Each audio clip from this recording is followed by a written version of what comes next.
नमस्कार दोस्तों, स्वागत है आप सभी का एक बार फिर से हमारे YouTube चैनल पर। और आज का हमारा टॉपिक है ई वेस्ट। तो टाइम वेस्ट ना करते हुए हम भी ई वेस्ट के बारे में पढ़ लेते हैं।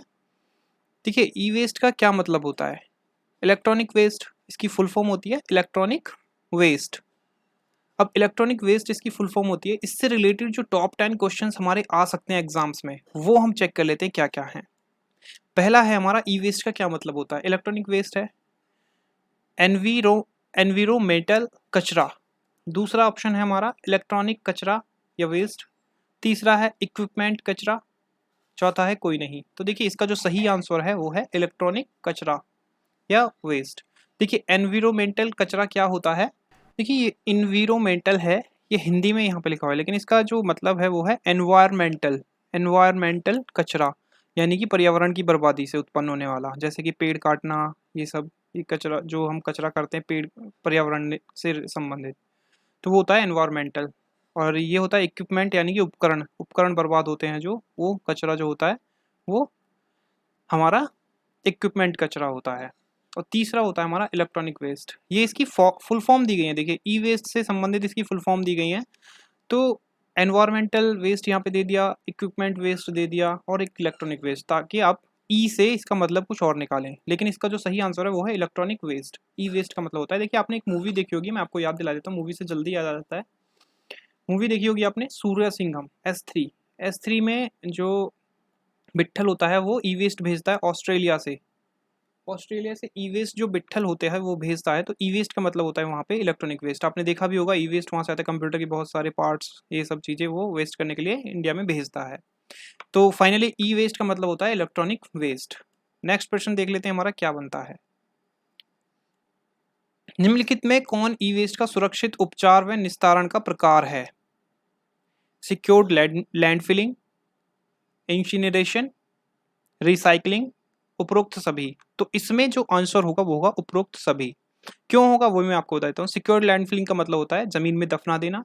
इंसिनरेशन का मतलब होता है भस्मीकरण यानी कि जला देना। और तीसरा होता है रिसाइकलिंग यानी कि दोबारा से इसको बना देना। पुराना प्रोडक्ट यूज किया, उसको कुछ भी करके नया से बना दिया दोबारा से, तो ये होती है रिसाइकलिंग। लैंडफिलिंग जमीन में दफना देना, गड्ढा किया, उसको प्रोडक्ट जो भी कचरा है हमारा ई वेस्ट है उसको दफनाया और उस ऊपर से मिट्टी डाल के उसको बंद कर दिया सुरक्षित जगह पर। तीसरा होता है इंसिनरेशन यानी कि भस्मीकरण, जलाया, प्रोडक्ट इकट्ठा किया और जला दिया। तो इसका जो सही आंसर है वो है उपरोक्त सभी। अगला प्रश्न है, निम्नलिखित में से कौन ई कचरे ई वेस्ट का विश्व में मुख्य योगदान करता है। तो यहाँ पे बात हो रही कचरे की। कौन से ई ई कचरे यानी कि कौन सा ई वेस्ट विश्व में मुख्य योगदान करता है। पहला हमारा है refrigerator, freezer, washing machine, dishwasher, सभी इलेक्ट्रॉनिक्स हैं। दूसरा हमारा ऑप्शन है छोटे घरेलू उपकरण, टोस्टर, काफी निर्माता, लोहा, hair dryer, personal computer, telephone, mobile phone, laptop, printer, scanner, photocopy. और हमारा चौथा जो ये इन्होंने दिया है ऑप्शन, गैस सिलेंडर, चिमनी और घरेलू उपकरण। देखिए, गैस सिलेंडर, चिमनी और जो घरेलू उपकरण हैं वो अलग आते हैं। ये आता है इक्विपमेंट, घरेलू उपकरण जो होता है वो है इक्विपमेंट वेस्ट में, और ये आपकी आती है एनवायरमेंटल वेस्ट में, और ये तो रिफिलिंग हो जाती है, तो ये भी एक तरीके से एनवायरमेंटल वेस्ट में ही आता है, या उपकरण वेस्ट में भी आ जाएगा ये सिलेंडर। तो अब देखिए, ये तो तीनों नहीं हो सकते, यानी कि चौथा ऑप्शन हमारा नहीं हो सकता। और पहला आता है रेफ्रिजरेटर, इलेक्ट्रॉनिक है ये भी सारे। दूसरा आता है हमारे छोटे घरेलू उपकरण, टोस्टर, काफ़ी निर्माता, ये सब, तो ये भी हमारे इलेक्ट्रॉनिक में ही आते हैं। और तीसरा तो हमारा इलेक्ट्रॉनिक है ही, personal computer, telephone, mobile phone, laptop, printer, scanner, photocopy, ये सब इलेक्ट्रॉनिक है।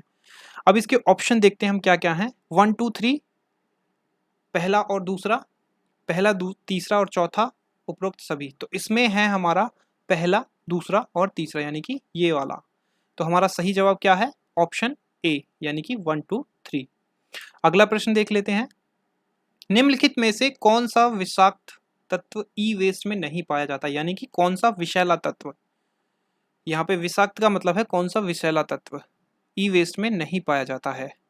तो कौन सा नहीं पाया जाता, मरकरी पहला ऑप्शन, कैडमियम दूसरा ऑप्शन, नियॉन तीसरा ऑप्शन और लेड चौथा ऑप्शन। तो इन चारों में से कौन सा विषैला पदार्थ ई वेस्ट में नहीं पाया जाता है।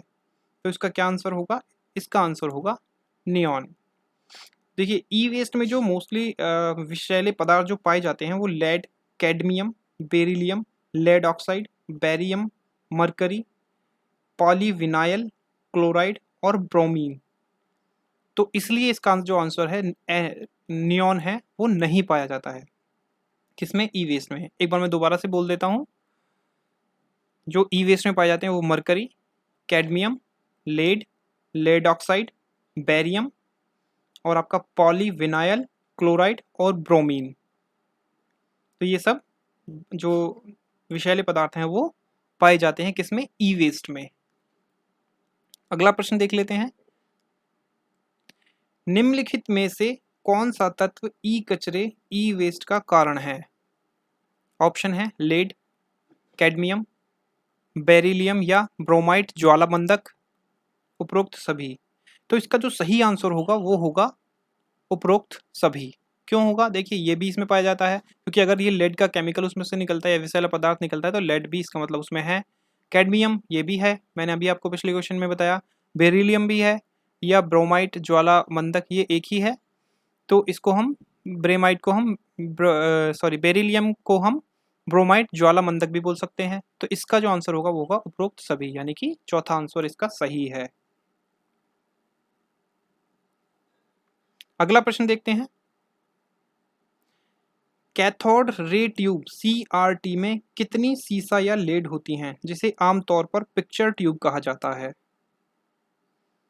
देखिए अब इसमें इसके ऑप्शन देख लेते हैं। 1.75 पाउंड, 1.75 पाउंड, 2 और 3 पाउंड के बीच, 19 पाउंड या फिर 4 से 7 पाउंड के बीच। अब देखिए जो हमारी कैथोड रे ट्यूब यानी कि पिक्चर ट्यूब होती है CRT, एक निर्वात नलिका होती है जिसमें से मतलब निर्वात किया जाता है, जो हमारे पिक्सल्स हैं उनको भेजा जाता है, जिसमें एक इलेक्ट्रॉन बंदूक, रणवेशिक स्रोत, इलेक्ट्रॉन बंदूक को हम क्या बोलते हैं? रणवेशिक स्रोत, और एक प्रदीप्त पटल होता है, प्रदीप्त पटल होता है।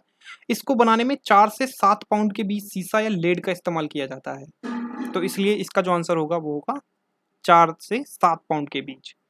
तो 4 से 7 पाउंड के बीच जो है वो सही आंसर है, क्योंकि ना तो 2 से 3 के बीच में बन पाएगी वो, ना 1.75 पाउंड में बन पाएगी, जब 2 से 3 में ही नहीं बन पाएगी तो, और 19 पाउंड बहुत ज़्यादा हो जाता है, इसमें बन जाएंगी हमारी 2 या 3, लगभग 2 बन जाएंगी।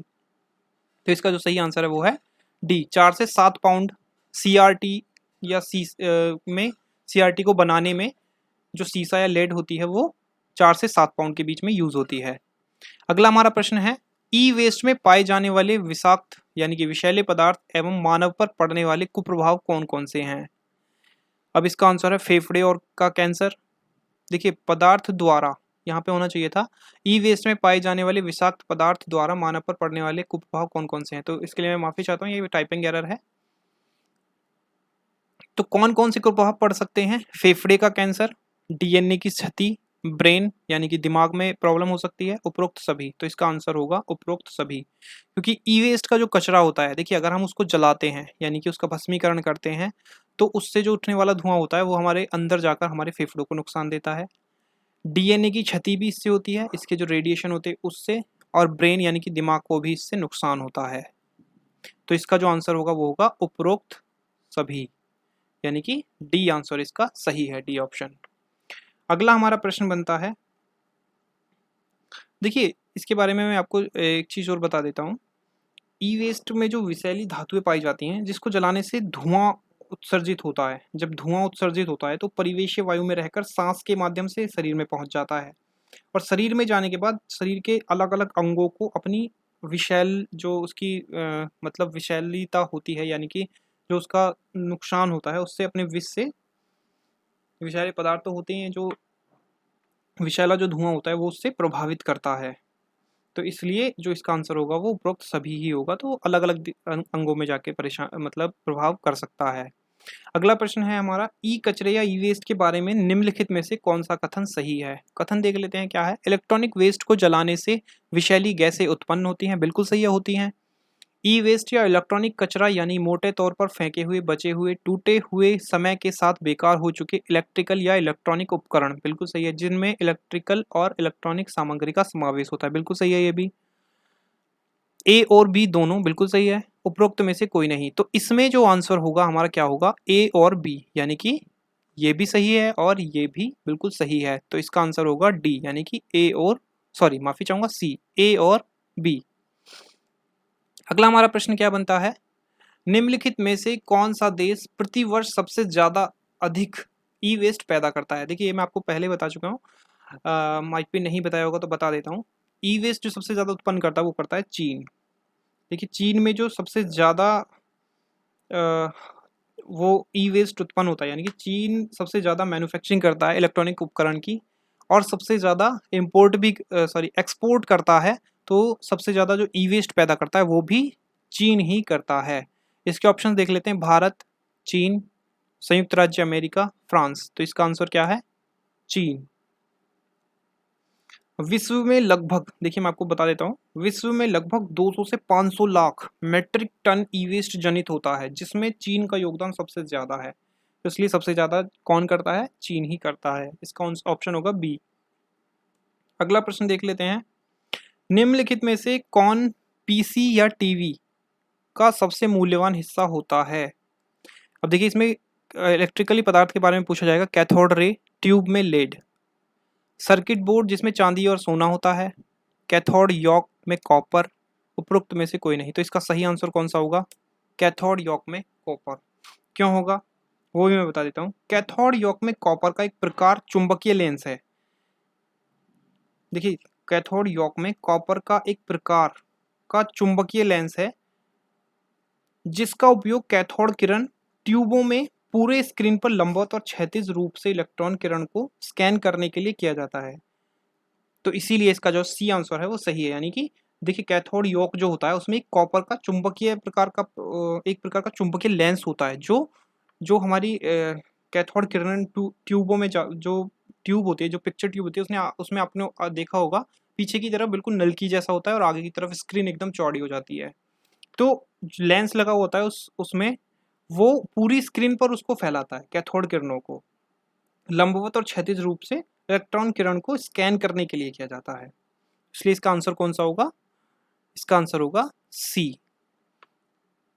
इसी के साथ में दोस्तों हमारे जो टॉप 10 क्वेश्चंस थे वो कंप्लीट होते हैं।